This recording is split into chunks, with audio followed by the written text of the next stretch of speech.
વડોદરા શહેરના દંતેશ્વર વિસ્તારમાં આવેલા દર્શનમ બ્લીસ પ્રોજેક્ટની સામે મેઇન રોડ પર અચાનક એક મોટો ભૂવો પડી ગયો.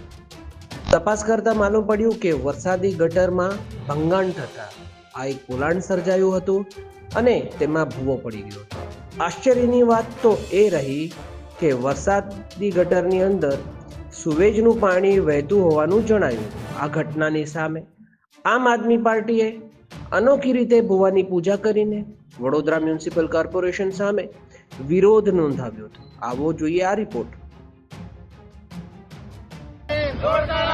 હેલ્મેટ પહેરી હેલ્મેટ પહેરી હેલ્મેટ પહેરી હેલ્મેટ પહેરી હેલ્મેટ પહેરી